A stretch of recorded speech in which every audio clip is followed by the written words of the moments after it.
Hidup TV mempersembahkan Oase Rohani Katolik yang dibawakan oleh para imam Keuskupan Agung Jakarta. Selamat menyaksikan.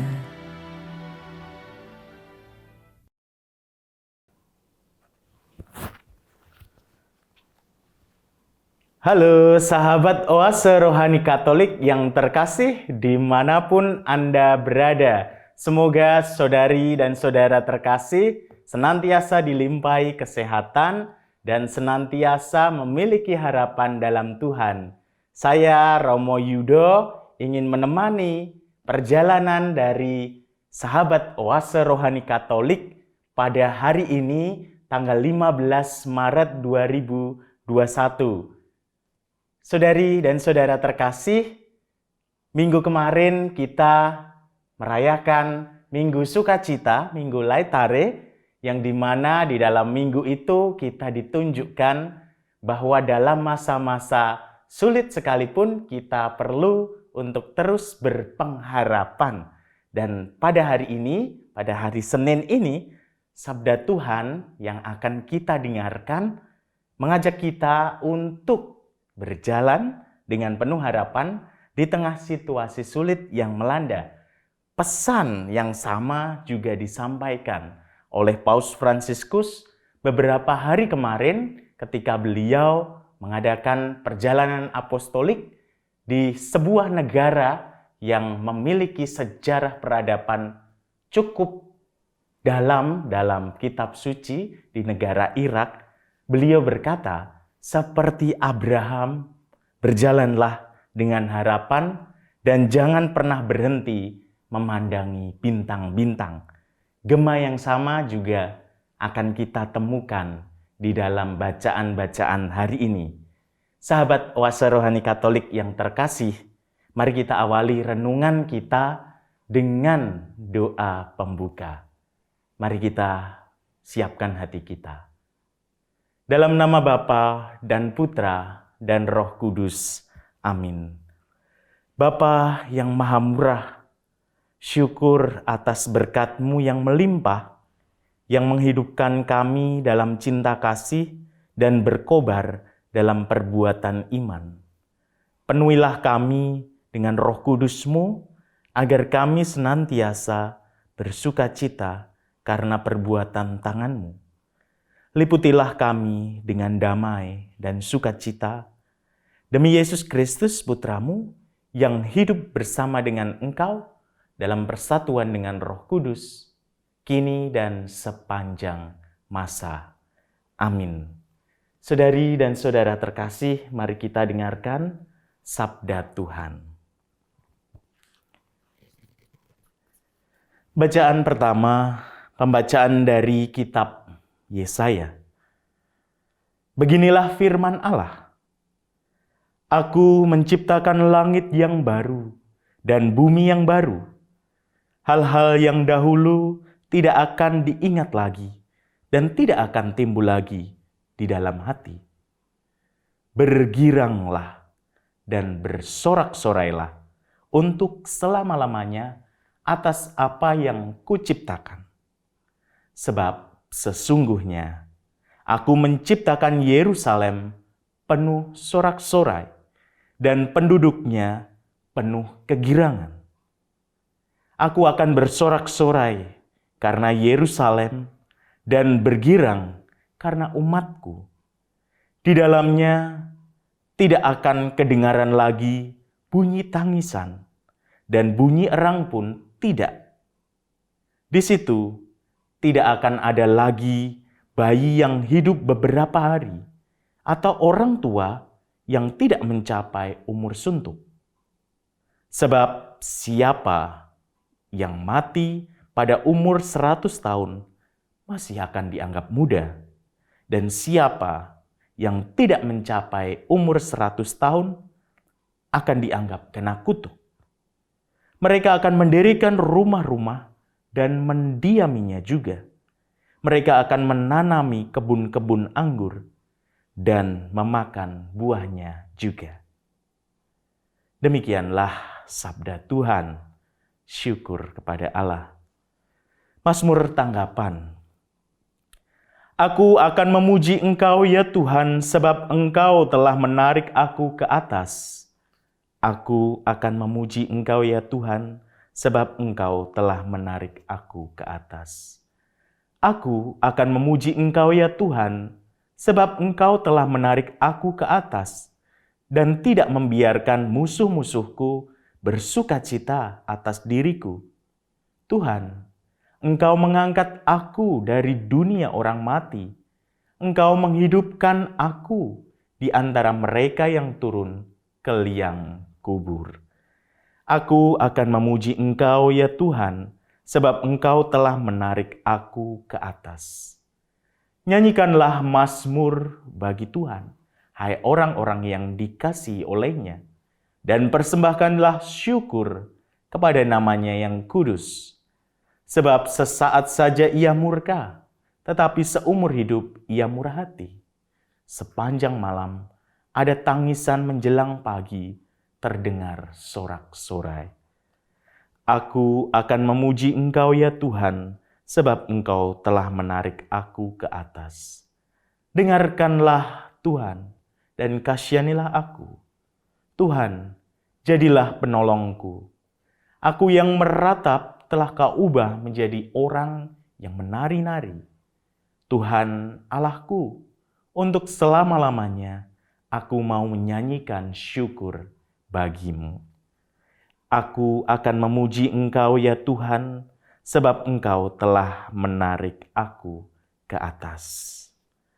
Mari saudari dan saudara terkasih, kita dengarkan bacaan Injil. Tuhan sertamu dan sertamu juga. Inilah Injil Yesus Kristus menurut Yohanes. Dimuliakanlah Tuhan. Sekali peristiwa, Yesus berangkat dari Samaria dan pergi ke Galilea. Sebab Ia sendiri telah bersaksi bahwa seorang nabi tidak dihormati di negerinya sendiri. Setelah Yesus tiba di Galilea, orang-orang Galilea pun menyambut Dia, karena mereka telah melihat segala sesuatu yang dikerjakan Yesus di Yerusalem. Sebab mereka sendiri pun ada di Yerusalem dalam pesta di Kana. Maka Yesus kembali ke Kana di Galilea, di mana Ia membuat air dan anggur. Dan di Kapernaum ada seorang pegawai istana yang anaknya sedang sakit.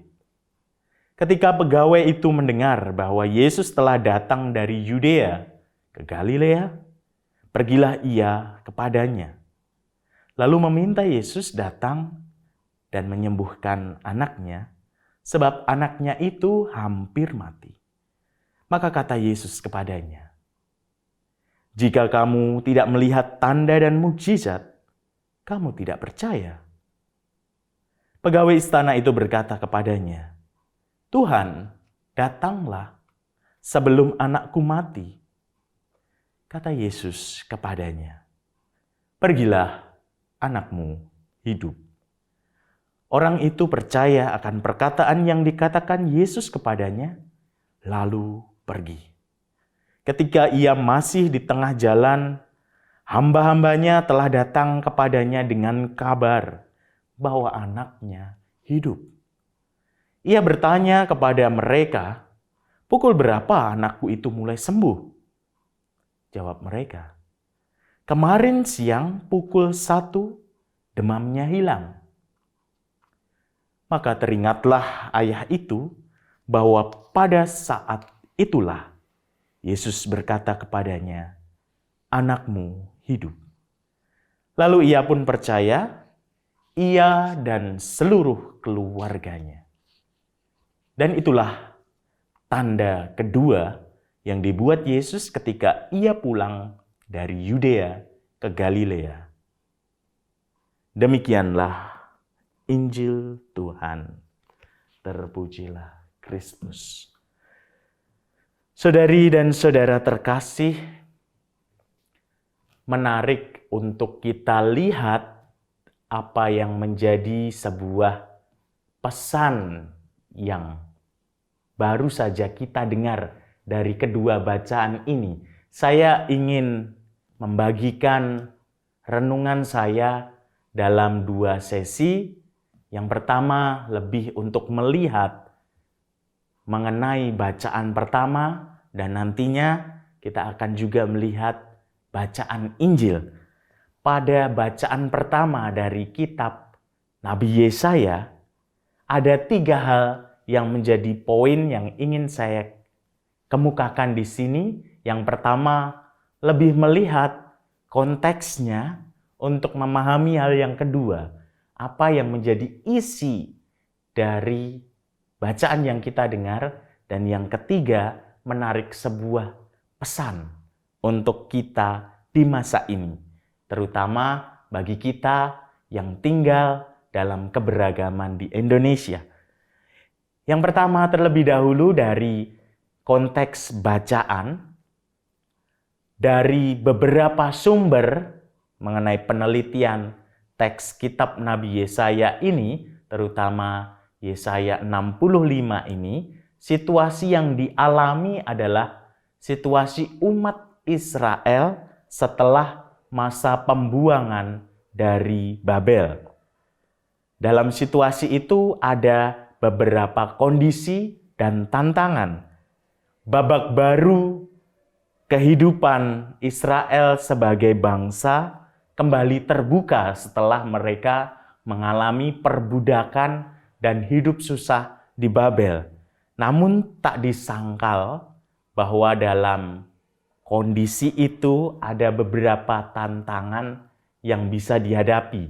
Yang pertama, bahwa mereka yang kembali dari pembuangan Babel akan berhadapan dengan kondisi baru di tempat yang lama. Maksudnya bagaimana? Maksudnya adalah bahwa daerah yang dulu mereka tinggali, kemudian mereka tinggalkan karena mereka harus mengalami pembuangan di Babel, kini sudah ditempati oleh orang-orang baru. Orang-orang baru di sini bisa orang-orang Yahudi yang tidak ikut pembuangan di Babel karena dulu masih kecil dan lain-lain, dan kini hidup di sana memiliki corak hidup religius, corak budaya yang mungkin berbeda, ataupun orang lain di sini adalah orang-orang non-Yahudi, orang-orang asing katakanlah, yang juga memiliki kebudayaan, kultur religius, dan cara hidup yang tentu berbeda dengan orang-orang Yahudi yang ada di pembuangan. Ketika mereka kembali ke tempat asalnya yang dulu, ada beberapa hal yang bisa dikatakan berubah situasinya. Dan juga disitulah akan muncul sebuah ketegangan-ketegangan sosial dan religius yang bisa saja kapanpun terjadi. Unsur penyembahan berhala tentu juga ada di dalam wilayah yang mereka masuki itu.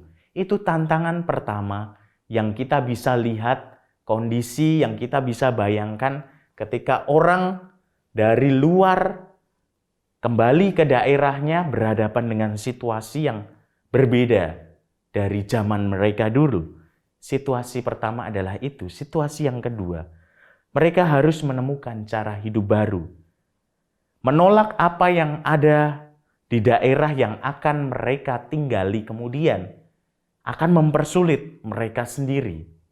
Karena pada dasarnya sudah ada orang lain di situ. Menyesuaikan diri dengan apa yang bisa membuat, menyesuaikan diri dengan apa yang ada, itu juga penuh tantangan karena mereka ada kemungkinan bisa meninggalkan dalam tanda kutip tradisi mereka sebelumnya dan apa yang sebelumnya mereka yakini benar, ketika berhadapan dengan situasi baru bisa dipertanyakan dan bahkan pudar. Inilah sebuah tantangan, 2 tantangan yang dihadapi oleh situasi umat Israel ketika mereka kembali dari pembuangan. Maka bila kita melihat situasi yang ditampilkan oleh kitab Nabi Yesaya dari bab 40 sampai 66 ini, ada beberapa kesulitan yang bisa diidentifikasi. Yang pertama adalah adanya sebuah krisis pengharapan. Mengapa kok ada krisis pengharapan? Karena keselamatan yang diharapkan itu demikian lambat datangnya. Dan ketika pembebasan itu datang, mereka melihat bahwa daerah mereka yang dulu mereka kagumi, kini sudah diduduki oleh orang lain. Beberapa keraguan dari umat Israel mengenai keselamatan yang dijanjikan Allah dapat terbaca dalam kitab Nabi Yesaya dari bab 40 sampai 66. Yang kedua mengenai kesulitan yang bisa diidentifikasikan adalah adanya praktek hidup religius yang berbeda, yang dimana penyembahan berhala itu menjadi hal yang demikian kuat, demikian biasa, dan seolah bisa menjadi jalan pintas. Bila orang mengalami keputusasaan, krisis pengharapan, orang-orang ini bisa jatuh ke dalam jalan pintas itu. Dan itu bisa terjadi kapanpun. Itu adalah kesulitan yang kedua. Kesulitan yang ketiga adalah adanya sebuah pertikaian, gesekan horizontal yang bisa terjadi kapanpun karena perbedaan pandangan dan perbedaan pengalaman hidup mereka. Kecemburuan dan kebencian antara dalam tanda kutip orang lama dan dalam tanda kutip orang baru dapat memicu sebuah persatuan dan kekeruhan di dalamnya. Nah, dalam dua hal itu, yang pertama tantangan dan kemudian kesulitan itu, Nabi Yesaya diutus oleh Allah untuk mengingatkan umat Israel untuk tetap memiliki harapan. Berpengharapan berarti mau melihat jauh ke depan tanpa terlena juga pada sesuatu yang sedang mereka lewati, yaitu kondisi keberagaman yang ada. Dalam Yesaya 65 ayat 4 ataupun Yesaya 66 ayat 3 dan 17, Nabi Yesaya mencoba menegakkan kembali semangat baru dengan menghadapi tantangan yang ada seperti yang sudah disebutkan, berhala, ibadah palsu, ketidakadilan, gesekan horizontal.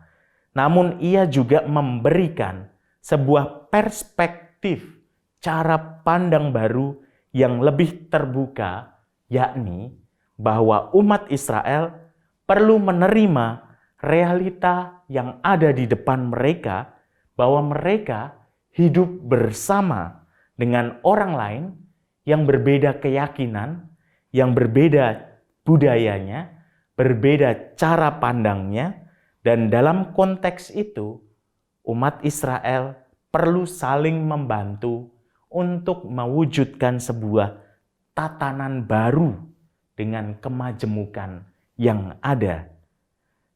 Tepat disinilah Nabi Yesaya sering memperlihatkan pertama-tama bagaimana Allah yang setia, yang menemani perjalanan umat Israel dalam kerapuhannya, dalam pembuangan, ia tidak pandang bulu untuk menolong umatnya dalam kesusahan dan berusaha mewujudkan janjinya untuk umat Israel. Dan janji itu juga kemudian perlu disikapi dengan cara hidup yang baru. Inilah isi secara umum dari bab 65 kitab Nabi Yesaya yang kita dengar tadi. Gambaran akan datangnya hidup yang penuh harapan. yakni langit dan bumi yang baru. Bila kita baca dengan teliti, ada beberapa bagian yang ditunjukkan oleh Nabi Yesaya. Inilah isi secara umum bagian kedua yang ingin saya tunjukkan. Yang pertama, Yesaya mengajak orang Israel pertama-tama melihat wajah Allah itu sebagai dasar dan sikap hidup yang baru. Wajah Allah yang seperti apa? Allah yang menciptakan langit dan bumi baru.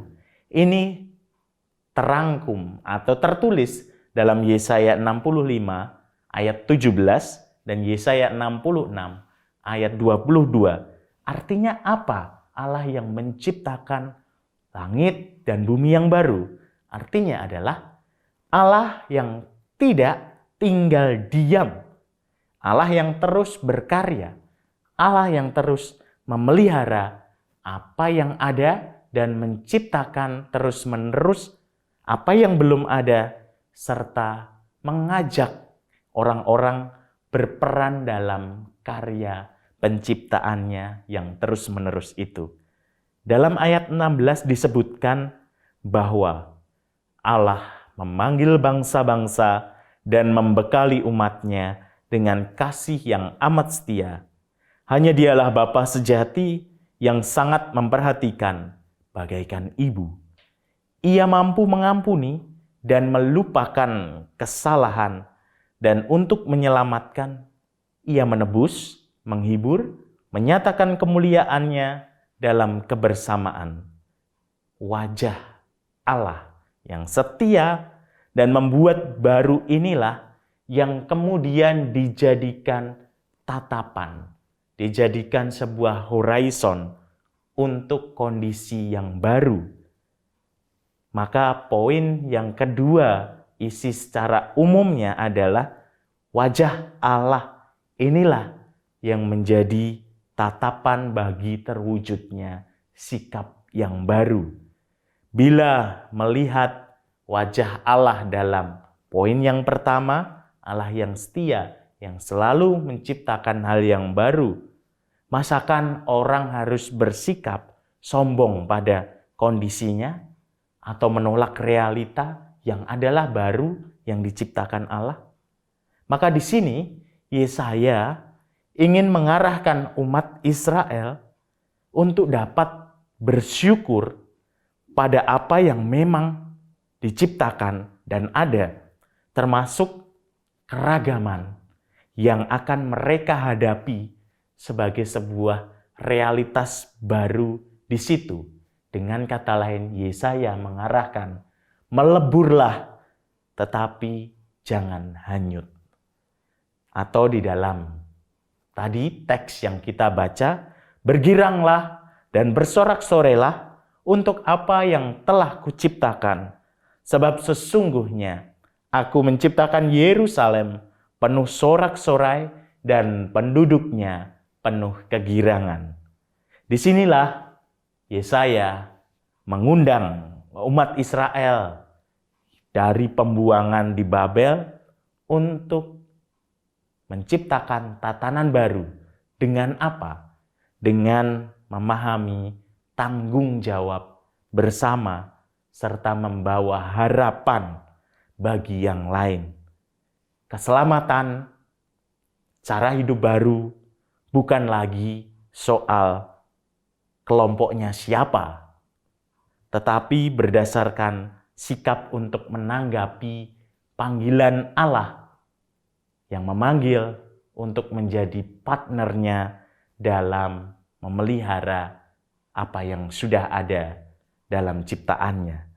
Menerima panggilan Allah dalam salah satu tafsir disebutkan berani untuk bertobat dengan menciptakan tatanan baru hidup bersama yang dimana kerajaan kasihlah yang meraja. Kerajaan kasih ini adalah perdamaian, keadilan, sukacita yang ada di dalam kebersamaan dan juga keragaman itu.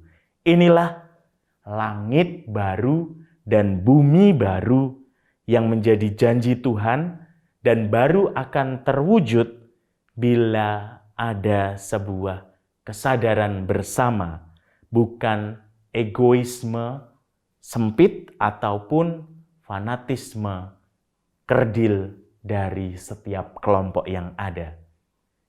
Poin pertama saya menjelaskan konteksnya.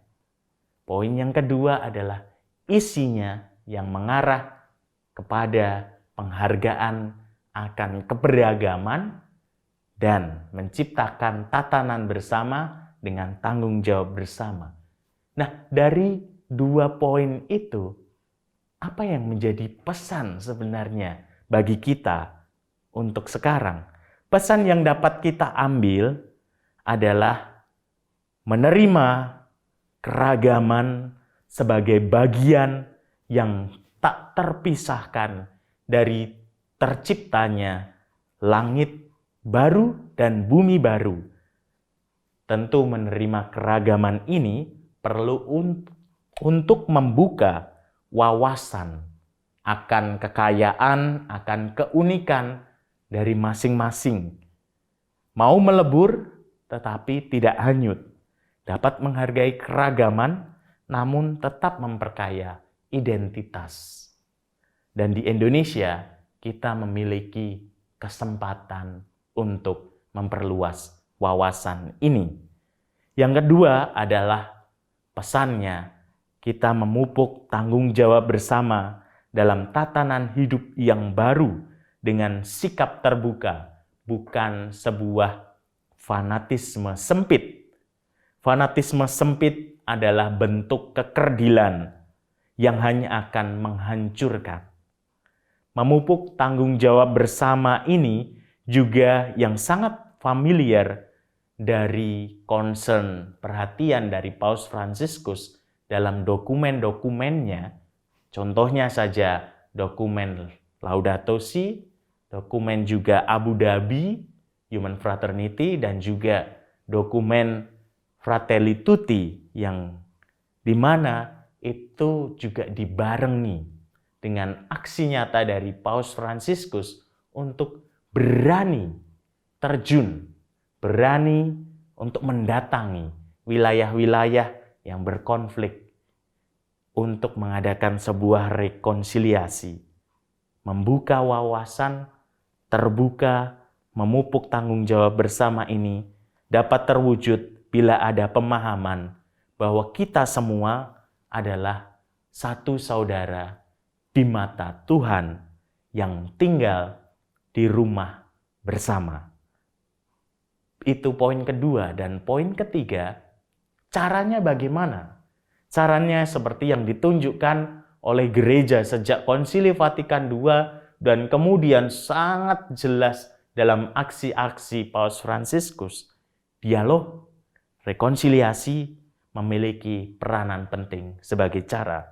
Dialog itu bukan upaya untuk meyakinkan seseorang bahwa yang kita yakini adalah yang paling benar dan kamu harus ikut apa yang saya yakini. Itu bukan dialog.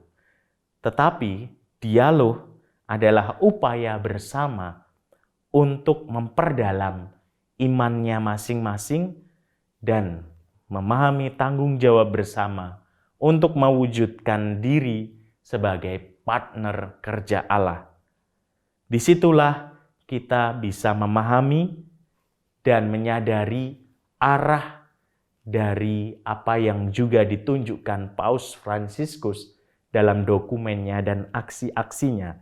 Keinginan untuk rekonsiliasi, membangun perdamaian, bahwa kita semua saudara di mata Allah. Dan inilah yang dinamakan sebagai langit baru dan bumi baru, atau Yohanes menyebutnya Yerusalem baru. Dan di sini Paus Fransiskus ingin melihat inilah tatapan baru yang harus kita masuki. Maka pertanyaan reflektif pada sesi pertama ini adalah, bagaimana denganku? Apakah aku sebagai pribadi sudah berusaha untuk membangun sebuah harapan dengan menciptakan ruang, menghargai keunikan, membuka diri pada sebuah keberagaman? Apakah aku juga sudah berusaha untuk menjadi partner kerja dari Allah untuk membawa harapan bagi yang lain? Atau sebaliknya, apakah aku terkungkung pada sebuah fanatisme sempit, hanya merasa diri saya, apa keyakinan saya adalah yang paling benar dan yang lain salah? Mari kita merenungkan hal itu dan kita selalu mohon berkat dari Allah.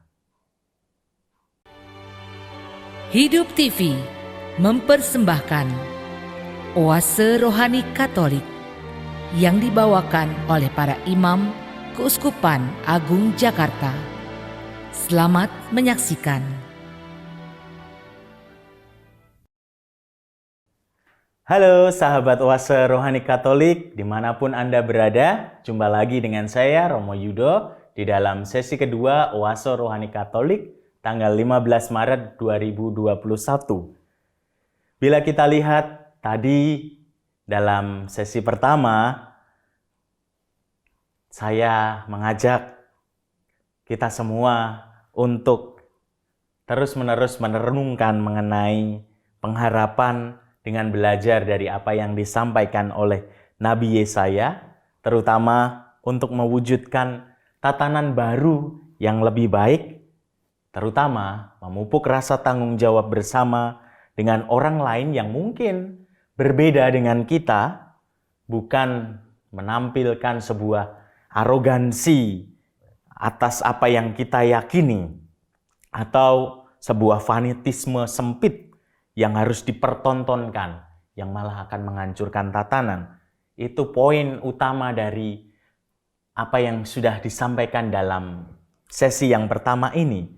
Dasarnya adalah Allah yang memang menciptakan segala sesuatu baru adanya, beragam realitasnya, dan Ia mengajak setiap orang untuk menjadi partner kerjanya dalam menjaga dan juga melestarikan keberagaman yang ada di dalam langit baru dan bumi baru itu. Maka dalam bacaan Injil yang akan kita renungkan setelah ini, kita diajak untuk memahami tanggapan macam apa yang dibutuhkan supaya kita juga bisa senantiasa berpengharapan dalam menatap tatanan baru itu. Dari Injil Yohanes yang kita dengarkan, Yohanes bab 4 ayat 43 sampai 54, kita mendengar apa yang menjadi iman dari seorang pegawai istana. Dalam bahasa teologis, iman itu adalah sebuah tanggapan merdeka dari manusia akan komunikasi Allah. Itulah iman. Nah, kisah tentang Yesus yang menyembuhkan anak dari pegawai istana, yang merupakan kisah ini adalah tanda kedua Yesus di Galilea, adalah pola iman yang perlu dibangun menurut penginjil, yaitu Yohanes sendiri. Bila kita perhatikan terlebih dahulu dari segi strukturnya, kita akan melihat pola yang sama antara kisah pernikahan di Kana, yang dimana Yesus waktu itu mengubah air menjadi anggur, dengan pola dari Yesus yang datang ke Galilea, dan ada seorang pegawai istana datang jauh-jauh dari Kapernaum untuk ke sana memohon supaya anaknya disembuhkan. Nah, ada sebuah pola yang sama. Polanya adalah Yesus ada di Galilea. Seseorang mendatanginya, menyampaikan permohonan, lalu Yesus seolah-olah menolak permintaan itu, namun si pemohon tetap dengan teguh bersikeras dengan permohonannya. Karena belas kasihan, Yesus memenuhi permohonan tersebut dan akhirnya banyak orang menjadi percaya. Kisah di Kana dan penyembuhan anak dari pegawai istana mengungkapkan kesamaan dalam hal itu. Kesamaan yang lain adalah penginjil menggunakan kata tanda untuk kedua peristiwa tersebut dan juga meletakkan bahwa kedua peristiwa ini ada di Kana di wilayah Galilea yang dimana alam pikir kebanyakan orang Galilea adalah mereka akan takjub, akan sangat menghargai atau sangat euforia ketika ada sebuah tanda luaran yang begitu wah, atau katakanlah ada sebuah mukjizat yang muncul. Nah, justru di sini Yesus juga ingin mengkritik cara berpikir yang hanya memandang sesuatu dari luaran saja. Apa yang menarik di dalamnya dari pola dan kisah ini? Pertama, bahwa Yesus itu hadir untuk menolong banyak orang, bukan hanya dari golongannya saja. Seperti halnya kisah sebelum perikop ini, sebelum bacaan tentang penyembuhan ini, Yesus berjumpa dengan wanita Samaria, yang dimana jelas berbeda dengan Yesus. Dan pegawai istana yang disampaikan di sini kemungkinan besar juga bukan dari golongan atau kelompok di mana Yesus tumbuh dan besar. Yesus melihat bahwa orang lain, orang yang berbeda keyakinan, orang yang berbeda pandangan, itu bukan sebagai seorang musuh, namun sebagai seorang saudara. Tindakannya kemudian ditujukan secara luas bukan atas dasar sebuah primordial karena kesamaan dari satu suku ataupun satu keyakinan ataupun dari satu daerah, bukan atas dasar itu. Ia memang hadir untuk memenuhi kebutuhan dari banyak orang yang memohon, yang memang membutuhkan pertolongan. Di sini kita diingatkan kembali akan bacaan pertama yang tadi kita dengar mengenai sebuah perwujudan dari langit baru dan bumi baru yang dimana di dalamnya termuat pertama-tama kita perlu melihat orang-orang yang kita jumpai adalah saudara kita juga di mata Allah. Poin yang kedua yang menarik adalah hal tersebut perwujudan untuk melihat orang-orang itu sebagai satu saudara di mata Allah bukan serta-merta upaya manusiawi belaka. Pegawai istana dalam beberapa tafsir juga disebutkan harus berjalan beberapa mil jauhnya untuk menemui Yesus dan mohon dengan penuh kerendahan hati tanpa menyerah sekalipun. Maka unsur usaha manusiawi, mohon rahmat, kerendahan hati menjadi penekanan lain dari bacaan ini. Iman adalah tanggapan merdeka dari manusia akan komunikasi dari Allah.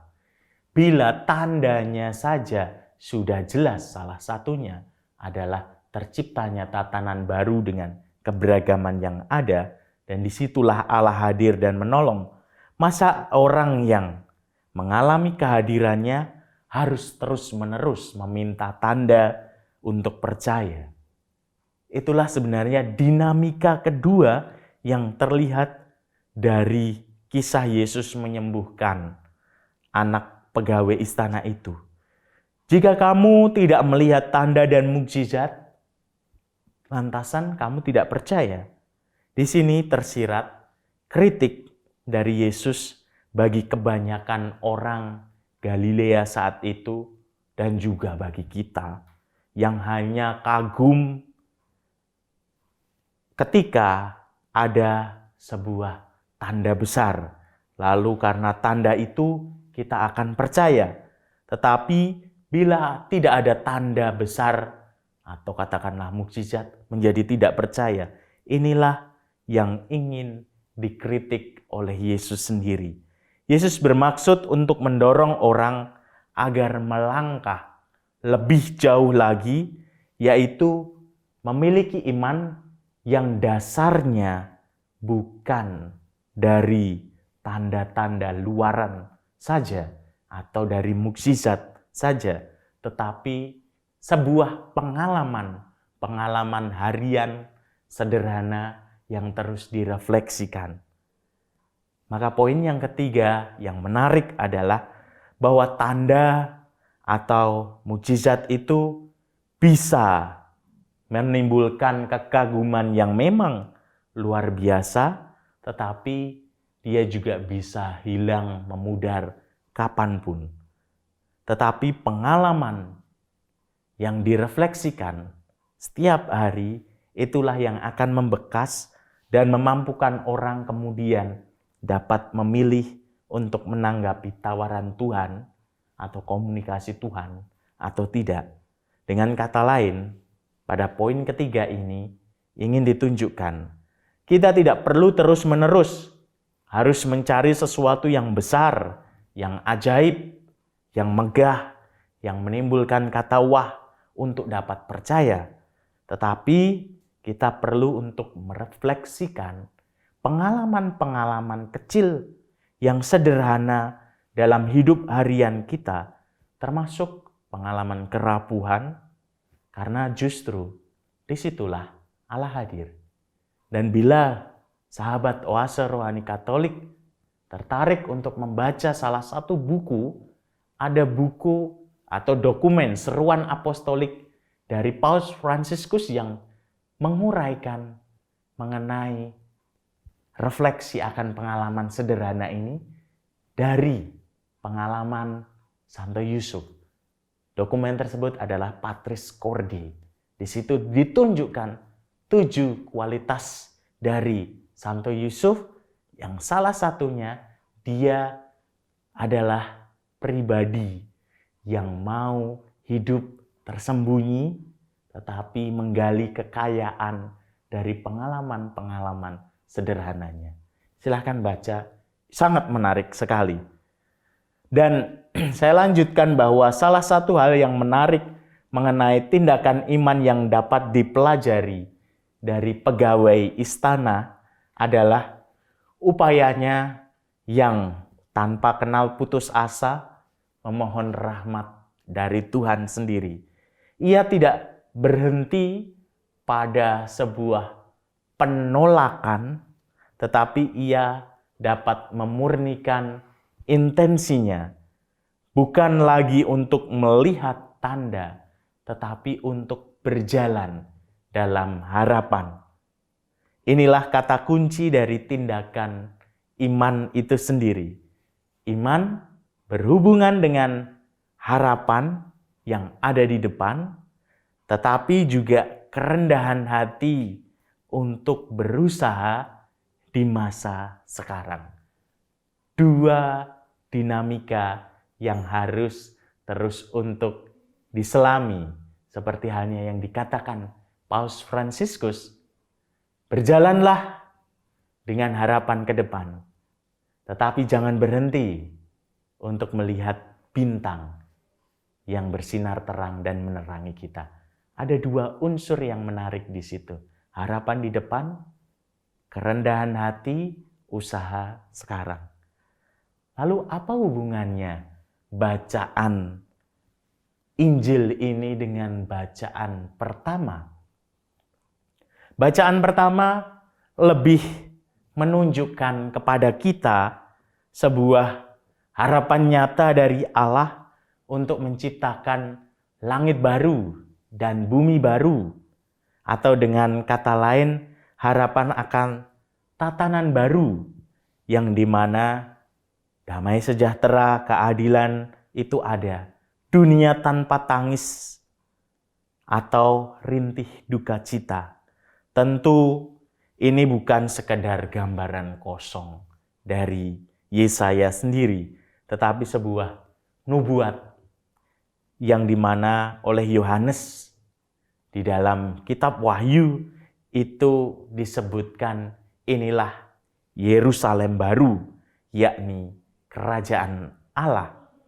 Yerusalem baru yang adalah kerajaan Allah sendiri itu bukan soal waktu kapannya ataupun letak geografisnya di mana, tetapi situasi yang harus diperjuangkan sejak sekarang. Bukan sendiri, tetapi bersama. Jadi, bacaan pertama lebih mengeksplorasi harapan itu tetap ada, tetapi kita harus memulai dari sekarang. Bacaan Injil lebih berfokus pada upaya yang perlu diwujudkan sejak sekarang, yakni usaha tidak kenal lelah, tidak kenal putus asa, serta kerendahan hati untuk memohon, untuk berkomunikasi terus kepada Allah, membangun kebersamaan untuk mewujudkan sebuah tatanan baru, butuh usaha bersama yang tak kenal putus asa, terutama dengan sebuah dialog. Dialog yang juga tadi dikisahkan antara pegawai istana dengan Yesus sendiri, dan juga di dalam upaya untuk membantu yang berkekurangan. Kita bisa melihat bagaimana Yesus itu memberikan perhatian karena dia melihat ada orang yang memang sungguh membutuhkan. Maka dia mengiyai permohonan itu. Dan yang ketiga, kerendahan hati untuk mau mengkomunikasikan apa yang menjadi pergulatan dari seseorang itu sendiri terhadap Allah, sehingga dapat mengambil sebuah keputusan yang lebih jernih. Itu dikisahkan, ketiga poin itu dikisahkan di dalam bacaan Injil yang tadi kita dengar. Maka bila kita melihat hubungan antar keduanya adalah sebuah tatapan bersama, harapan di depan perlu dimulai sejak sekarang dengan perjalanan bersama, perjalanan yang penuh kerendahan hati untuk menerima keberagaman, untuk terbuka pada keunikan masing-masing, untuk memahami bahwa semua adalah saudara di mata Allah. Tentu ini butuh usaha terus-menerus, tidak sekali jadi, dan dalam proses seperti halnya seorang pegawai istana yang harus berjalan beribu-ribu mil jauhnya untuk dapat berkomunikasi dengan Yesus yang akan menolong. Masa Prapaskah ini tentu menjadi masa yang tepat bagi kita untuk mengolah kembali hal tersebut, dan seperti yang dikatakan oleh Paus Fransiskus sendiri, untuk berjalan dengan penuh harapan dan tidak berhenti memandangi bintang-bintang itu sendiri. Disitulah pesan utama yang bisa kita coba refleksikan terus-menerus di dalam minggu-minggu yang dapat disebut sebagai minggu sukacita, minggu penuh harapan di tengah persiapan kita menyambut Paskah kita. Banyak hal yang menarik untuk kita refleksikan, dan saya ingin membagikan salah satu cerita berasal dari salah satu cerita rakyat yang saya baca. Mungkin ini ceritanya dari tradisi Swedia, tetapi menarik untuk kita lihat bersama, kita refleksikan juga. Judulnya adalah, apakah hidup itu? Pada suatu hari di musim panas yang cerah, ada keheningan di seluruh hutan. Burung-burung tertidur menyembunyikan kepala mereka di bawah sayapnya. Semua hewan sedang beristirahat. Tiba-tiba, salah satu hewan mengangkat kepalanya dan berkata, "Apakah hidup itu?" Semua hewan terperangah dengan pertanyaan itu. Hidup adalah menjadi sesuatu. Sekuntum mawar yang baru mekar dari kuncupnya berkata sambil membuka kelopaknya satu persatu menyambut mentari. Kupu-kupu memberi jawaban yang sedikit lebih tidak filosofis. Dia terbang kian kemari dari satu bunga ke bunga lain, menghisap madu, lalu berkata, "Hidup itu hanya semata-mata kenikmatan dan hangatnya sinar mentari," katanya. Jauh di dasar hutan, seekor semut sedang sibuk bekerja, mengangkat sebatang jerami yang besarnya 10 kali tubuhnya. Dan ia berkata, "Hidup tak lebih dari kerja keras tanpa henti, keringat dan menahan diri."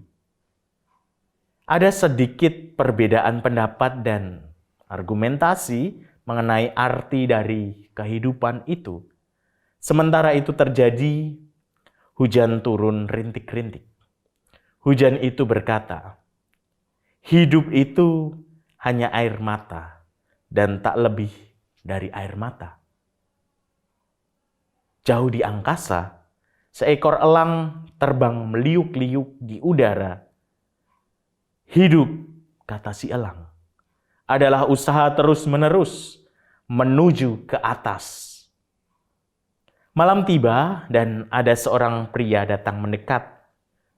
Orang itu baru pulang dari sebuah pesta. "Hidup," keluhnya, "adalah pencarian terus-menerus terhadap kebahagiaan dan jaring-jaring kekecewaan." Setelah malam yang panjang, akhirnya subuh tiba. Di ufuk timur terbitlah matahari yang memancarkan cahaya merah muda. Seperti saya, subuh adalah awal dari hidup yang baru. Maka hidup adalah permulaan dari keabadian. Cerita selesai. Cerita ini memang membutuhkan beberapa pemikiran, membutuhkan waktu untuk merenungkan. Namun kata-kata akhir dari subuh sendiri yang menegaskan hidup yang ada sekarang, apapun itu, adalah sebuah permulaan akan keabadian. Keabadian ada di dunia nanti, tetapi hidup ada di dunia sekarang, yang dimana awal harus dijalani. Dijalani dengan apa? Kita mengawali hari dengan mau membuka mata kita, menghadapi realitas yang ada di sekitar kita, dan terus-menerus bisa berjalan di dalam realitas itu, bukan sendiri, bukan secara egois, tetapi berjalan bersama, sehingga kita bisa menuju pada sebuah keabadian nantinya, yang adalah langit dan bumi yang baru. Sahabat Oase Rohani Katolik yang terkasih, mari kita mohon seperti halnya pegawai istana yang memohon dengan rendah hati kepada Allah agar menyembuhkan anaknya. Kita juga mohon rahmat daripadanya untuk menyembuhkan kita dari penyakit egoisme, penyakit fanatisme sempit kita dan memohon rahmat agar kita bisa berjalan bersama dengan orang lain dengan harapan sambil tak henti-hentinya memandang bintang. Mari kita mohon rahmat dari Allah dan kita menutup dengan doa. Marilah berdoa. Ya Allah, Bapa yang Maha Kuasa, kami bersyukur atas pengalaman yang Engkau berikan dalam hidup kami. Engkau selalu hadir dalam setiap langkah laku hidup kami, dalam setiap kondisi dan keberagaman yang menjadi tatanan hidup bagi kami. Bimbinglah kami agar kami pun dalam masa Prapaskah ini tetap dapat tumbuh bersama dengan Engkau mengolah diri dan terutama untuk melihat yang lain sebagai saudara dan dapat memupuk tanggung jawab bersama sehingga apa yang menjadi harapan kerajaan Allah itu dapat terwujud dalam dunia kami sekarang. Bapa, kami mohon berkat-Mu selalu dan kami meminta dengan kerendahan hati atas segala kemurahan hati-Mu. Tuhan serta-Mu dan serta-Mu juga.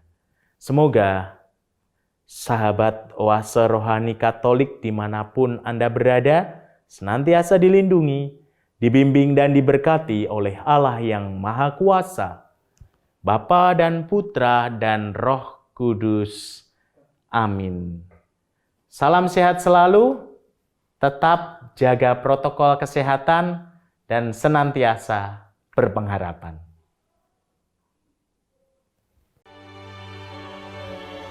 Demikianlah Oase Rohani Katolik yang dibawakan oleh para imam Keuskupan Agung Jakarta.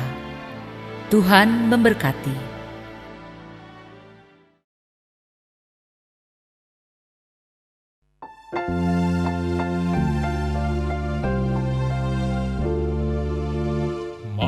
Masuklah pintu gerbang Allah, hormati, pujilah namanya, karena Allah kita baik selamanya. Datang pada Tuhan dengan bernyanyi, tiup dengan merdu bunyi sangkakala, bersorak baginya hai seluruh bumi, berbaktilah dengan sukaria. Masuklah pintu gerbang Allah, hormati, pujilah namanya, karena Allah kita baik selamanya. Bangunlah betangnya di hutan rimba, tanam pohon-pohon daunnya mereka, hadap pada Tuhan bernyanyi gembira, sadarilah Tuhan itu Allah. Masuklah pintu gerbang Allah, hormati, pujilah namanya, karena Allah kita baik selamanya. Cemara menjulang tinggi pohonnya, dahan telah patah gugurlah daunnya. Cinta kasih Tuhan kekal selamanya, setianya tetap selamanya. Masuklah pintu gerbang Allah, hormati, pujilah namanya,